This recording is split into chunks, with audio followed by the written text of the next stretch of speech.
While Shelby Mustang Cobras are perhaps the most well-known Cobra, there are other Ford Cobras, albeit produced in smaller numbers. These lesser-known Cobras, with their rarity, have become highly desirable among collectors. While they may not enjoy the same level of recognition as the Mustang Cobra, their unique history and scarcity has elevated them to become highly sought-after models. In December 1977, Ford Australia manufactured 13 special order XC Falcon 500 GS hardtops or Evolution Bathurst. These cars underwent special modification at Ford's Broadmeadows Parts and Accessories Workshop to meet the Evolution upgrades approved by CAMS, or the Confederation of Australian Motorsport, for homologation into Australian Group C touring car racing, with a primary focus on enhancing race durability. Referred to as pre-Cobras and intended for the racing teams at Bathurst in 1977, their modifications included deepened rear wheel wells to accommodate larger racing wheels and tyres, a reverse bonnet scoop to increase fresh air draw, twin electric fans controlled from the dashboard, replacing a single engine driven fan, a front shock tower brace or K-brace, and an idler arm brace. They also had an aero package featuring a rear blade spoiler similar to the one used on the two-door Holden Torano A9X, and a front air dam, dummy rear brake scoops and side trim strips. They featured a 5.8 litre V8 engine with 4-barrel carburettor coupled to a single rail 4-speed manual transmission, and were available in various colour and trim combinations, including the classic iron and lime with saddle interior. Records indicate that 7 cars were raced, while 6 were sold to dealerships and marketed as homologation packs. The race cars competed in the 1977 Endurance Series with their new specifications, and then participated in the 1978 Australian Touring Car Championship season. Moving on to 1978, and sales of the Falcon hardtops were declining rapidly. Dealers were offering discounts, and production had plummeted from almost 200 cars per month to less than 100 in March of that year when production ended. Ford Australia had unveiled plans for the all-new Falcon XC series, heavily influenced by the 1977 European Ford Granada Mark II and scheduled for release in 1979. But unlike its predecessor, this model would only be available as 4-door sedans or station wagons, signalling the end of the 2-door hardtop design. This presented Ford with a problem, as they still had 546 hardtop shells on the shelves. Their sales and marketing team estimated that normal demand would absorb around 100 units, but with the end of the XC production making way for the XD models, this would leave more than 400 hardtop kits by the end of that year, and so rendering these cars obsolete due to the complete body style change, which left the product committee to discuss their fate. There was an initial idea proposed for transforming these cars into black and gold Playboy themed vehicles, complete with bunny decals, but this was quickly rejected as it was thought that this would send out the wrong message as a family car company. So Edsel Ford II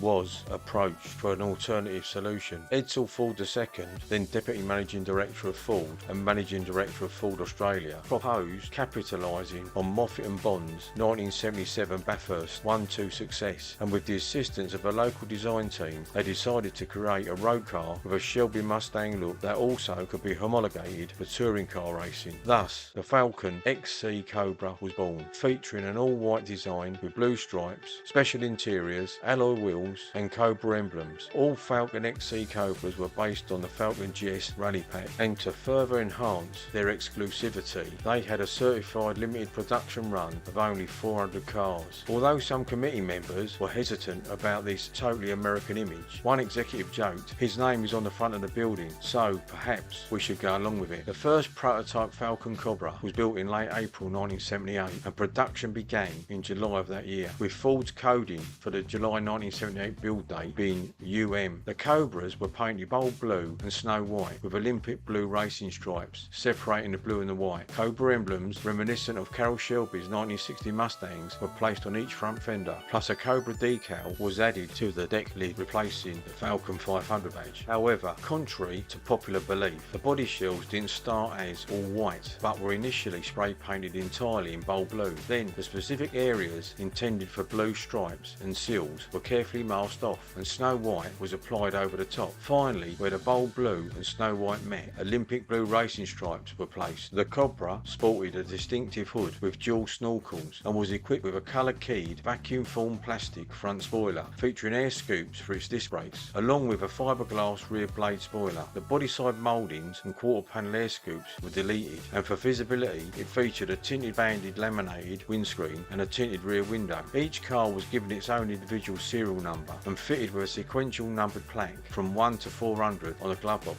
The first 200 Cobras produced were equipped with a 5.8 litre 351 Cleveland V8, while the second 200 received a 4.9 litre 302 Cleveland V8, with the exceptions of build number 351, which received a 351 5.8 litre V8, and number 1, which received a 302 4.9 litre, and which was originally purchased by Christina Brewer, manufacturing boss Ted Gardner's secretary. Build numbers 2 to 31 were known as Option 97 or Bathurst Cobras, and build numbers 32 to 400, including number 1, were known as Option 96 Cobras. The XC Cobra had two engine options. The first was a 4.9 litre 302 Cleveland V8, a naturally aspirated petrol overhead valve engine with 2 valves per cylinder and developing 202 brake horsepower, driving through either 4-speed manual floor shift Borg-Warner 0503 009 model or a 3-speed floor mounted auto, and the second being the 5.8 litre 351 Cleveland V8, also a naturally aspirated petrol overhead valve engine with 2 valves per cylinder and developing 217 brake horsepower, driving through either a 4-speed manual floor shift Borg-Warner 0503 008 model or a T-Bar FMX 3-speed auto. The engine callouts placed on the front fenders below the Cobra emblem were the only way to distinguish between these two models. The 302s were fitted with the Borg-Warner rear end, while the 351 Cobras got the full 9-inch, and all Cobras received dual exhausts. The Cobra was equipped with a Carter Thermoquad 4-barrel, the preferred carburetor for both the 302 and 351 engines at that time. Furthermore, it appears that certain models were equipped with a Ford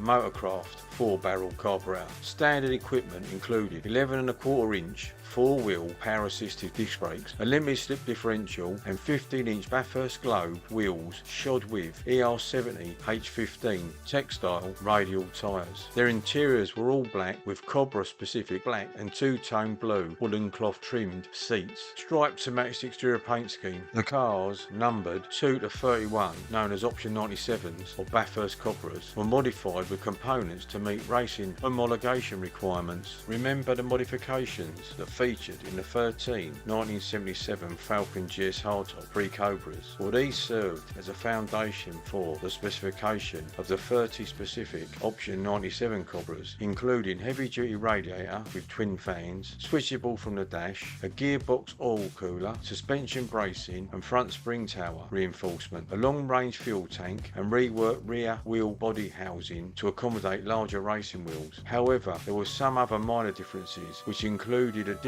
evolution parts such as reinforced fan brackets and a deeper fiberglass front spoiler sourced from Bob McWilliams. These cars could be easily identified from the other 370 Option 96 Cobras by their large and functional rear opening bonnet bulge in addition to the standard hood snorkels. Alan Moffat's Moffat Ford Dealers racing team from late 1978 shared the same coloured livery as these road-going Cobra counterparts. Additionally, to differentiate them from the Option 96 Cobras, the Option 97 cars had specific black corduroy cloth-trimmed seats with Shield lightweight racing front seats. Option 97 Cobras could hit 0 to 100 km an hour in 8.9 seconds and from a standing start to 400 metres in 16 seconds. Falcon Cobras have become highly prized amongst collectors across Australia, with a mint example potentially worth upwards of 100,000 Australian dollars, while Option 97 cars are rarely offered for sale and are likely to fetch even higher premiums. The Cobra name would be resurrected again in 2007. Ford Performance FPV introduced the GT Cobra sedan and ute, marking the return of the iconic Cobra name to Australian motoring, featuring a distinctive white exterior with blue striping, Cobra badges and exclusive R-Spec badging, powered by by FPV's high-performance Boss 302 5.4 litre 4-can V8. The name 302 in this case standing for 302 kilowatts, approximately 405 horsepower. Equipped with leather seats carrying the coiled Cobra snake logo, these limited edition vehicles came with special 19-inch alloy wheels and Dunlop SP Sport Max tyres. Production was limited to 400 sedans and 100 utes, and each vehicle featured a unique Cobra build badge identity.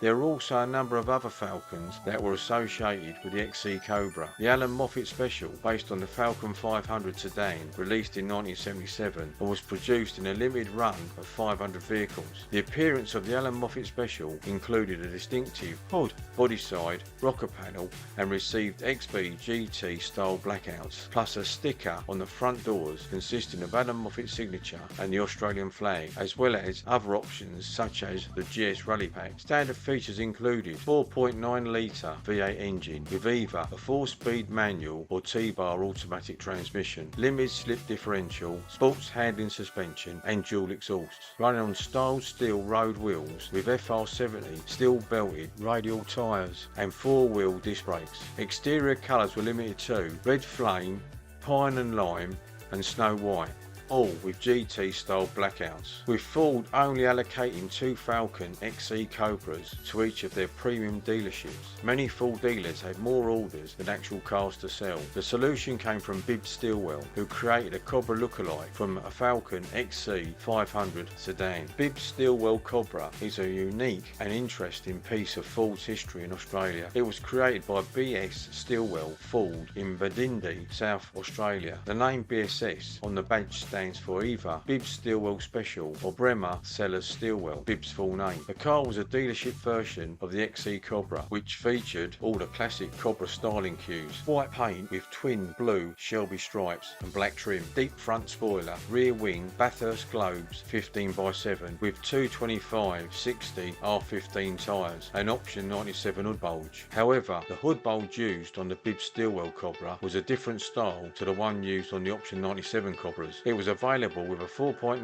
litre 302 V8 and 4-barrel carburettor with either a factory 4-speed Borg-Warner manual or a C4 3-speed automatic transmission, a limited slip differential, 4-wheel disc brakes and factory rally pack suspension. Unfortunately, dealership records from that period were destroyed, so information surrounding the production and numbers of these vehicles is very limited, and it appears that only 3 or 4 may be still in existence today, and that's as of 2024. This Cobra can be identified by the BSS Cobra badge on the glove box, a Stillwell badge on the boot lid and a Stillwell plate in the engine bay. Interestingly, the XC Falcon series was a facelift of the XB Falcon, itself being an upgrade of the XA Falcon, which had originally entered production back in 1972 and so kick-starting the 3rd generation Falcons. The Ford Falcon XC Cobra was a car born from the ashes of dwindling sales and emerged as a phoenix in the Australian automotive scene. Created as a last-ditch effort to clear out the remaining hardtop shells, inspired by racing success, the Cobra became a symbol of speed and power. It boasted a bold design and powerful engines, and ironically, what started as a solution to a surplus of parts ended up becoming one of the most coveted and collectible cars in Australian automotive history.